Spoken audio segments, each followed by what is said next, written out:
Hey everybody, this is Bill Murphy with AMD. I am your local gaming nerd and marketing dork here for the HQ team, meaning my job is I get to play a bunch of video games with people, work with a lot of cool game developers, and help promote their titles on AMD's latest and greatest hardware. And today I have something really special for us because if you've been paying attention to the news already this morning, you'll be seeing that MercurySteam's latest title, Blades of Fire, in publishing with 505 Games, is getting some great reviews across the board on OpenCritic and Metacritic.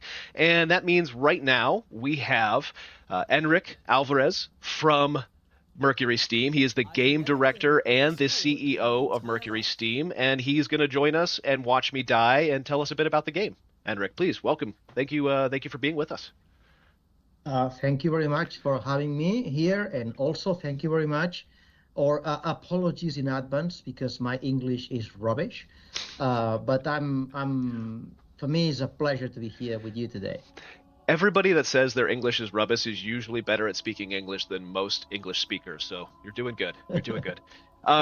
So okay. I'm gonna give a little brief background on Blades of Fire, but then I'd like you to sort of take it and tell me if I got it right. So Blades of Fire is an action adventure game that's very heavily focused on the creation and wielding of your weapons, meaning the giant hammer you see my character right there wielding on screen right now is something that I made in a forge, and my goal for this game is to go kill the tyrant of a queen with my buddy over here who's going to help me do so. I'm still learning the names of all these characters, so Enric, why don't you give us a much better sort of elevator pitch about the story and lore behind Blades of Fire, and then we'll get to playing.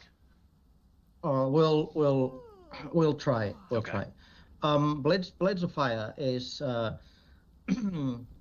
it's set on a fantasy world where steel is a gift from the gods. Is the strongest metal, is the metal you use to dominate other countries, other realms, and suddenly in this world, Queen Nerea has cast a spell that turns all steel except theirs in stone.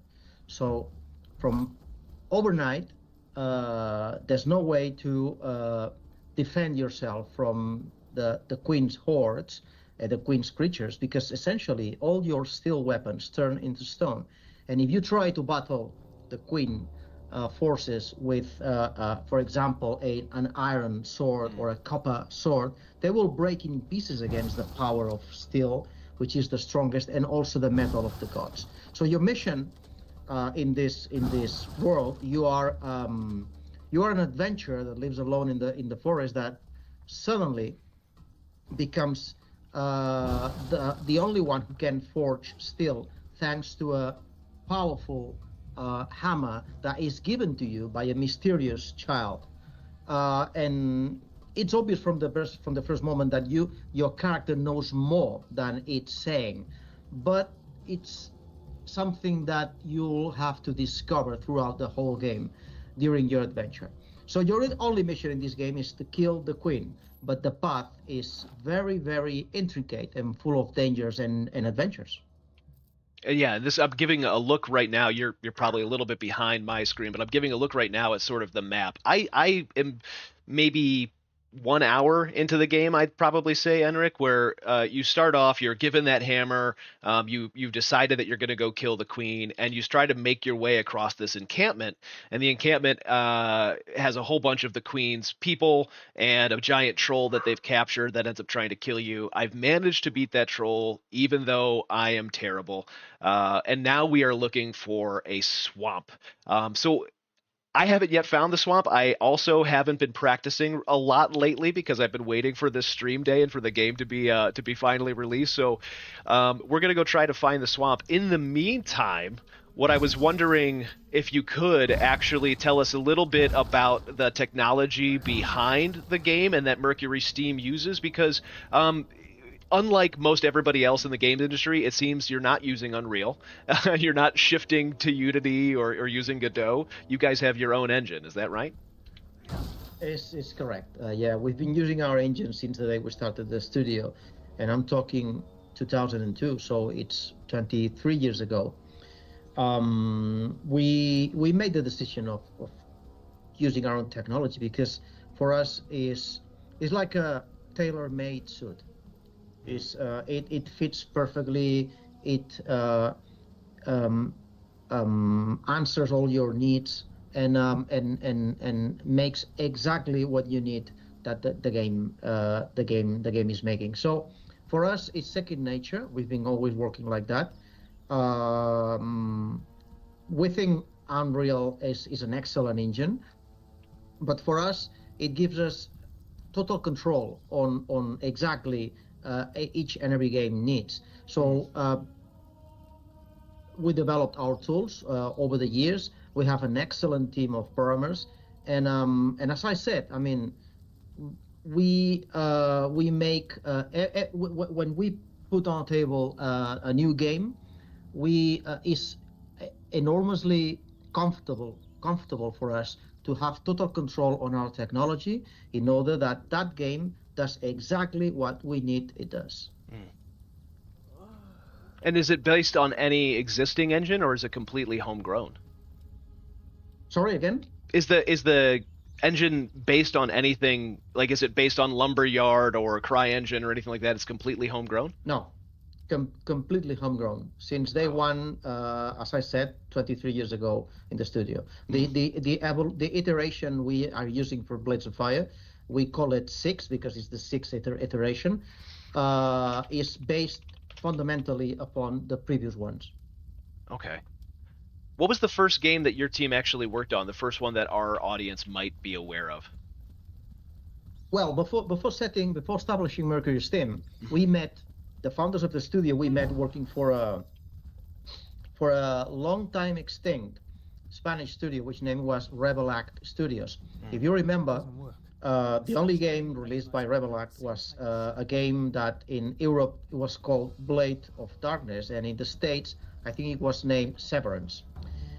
It was a sword fighting game that bears few similarities with Blades of Fire. Actually, for us, this is like a spiritual successor of that game. They have nothing to do with each other, but the ambience, the brutality, the physicality of the combat is totally reminiscent from that, and it's something that we've been always willing to do. But until today, I mean, until 4 years ago when the project started, we didn't find the opportunity to make this happen. That was the first experience for us as a team. Then, of course, we set MercurySteam, we established MercurySteam, and our first game was a small game named American McGee Presents Scrapland, if you remember. That was for PC and the first Xbox. So wasn't that recently remastered actually as well, or is it getting remastered? No, we remastered and it's available on Steam. It still holds up. It's a game that shows its age, of course, but has a special charm to it because it was very stylish, cartoonish, robot tale in a science fiction environment, kind of GTA in space, something like that. All right. So obviously I'm having trouble. I noticed that some of the folks in chat are saying that the screen actually looks kind of stretched out. The game looks a little stretched out, which is a little strange to me because we're not playing at ultra wide, but it seems to think that we're at 2580 by 1880, or it seems to think we're at 2580 by 1080, which is not what we were actually set at. So I'm gonna double check and find out why it's doing that before we keep looking for the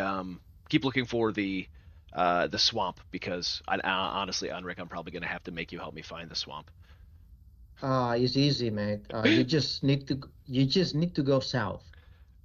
Oh, well, that's easy. I'm going north. That's the opposite direction. Okay, yes. we're gonna go south in a second once I figure out why it's streaming out to 2580 by 1080. What we might have to do, folks, is stop the stream and restart the stream to find out what's going on, because OBS says it's doing 1080 from 3840, so 4K down to 1080.